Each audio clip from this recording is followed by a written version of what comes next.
विद्या सहायक उम्मीदवारों हंगामो मचाव्यो। विद्या समीक्षा केन्द्र बहार मोटी संख्या में उम्मीदवारों उमट्या। टेट 1 विद्या सहायक भर्तीनी जाहेरात करवानी मांग करवामां आवी छे। थोड़ा दिवस पहला ज परीक्षानुं जे परिणाम हतुं ते जाहिर थयुं हतुं। 10,825 उम्मीदवारों टेट 1 परीक्षा पास करी चूक्या छे। टेट 1 ની ભરતી જે છે એ વર્તમાનપત્રની અંદર ઝડપથી પ્રસિદ્ધ કરવામાં આવે, ત્યારબાદ કેલેન્ડર મુજબ ભરતી કરવામાં આવે અને ત્રીજા નંબરનો મુદ્દો છે કે વય મર્યાદાના જે અંતિમ પડાવની અંદર જે ઉમેદવારો ઉપસ્થિત છે એ ઉમેદવારોની લાગણી અને માગણી સમજી અને ઝડપથી ભરતી કરવામાં આવે।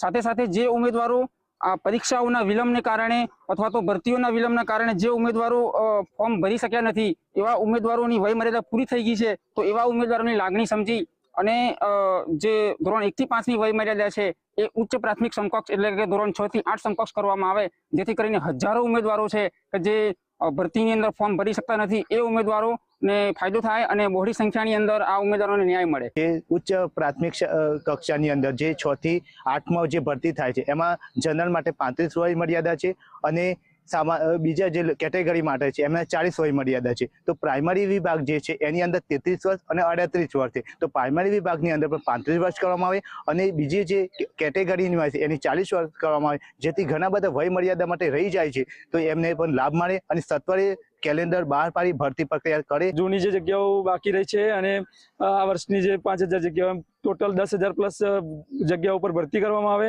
અને જો આમ નહીં થાય તો જેટલા ઘણા બધા ઉમેદવારો એવા છે કે જેની વય મર્યાદા હાલ પૂરી થવામાં આવી છે।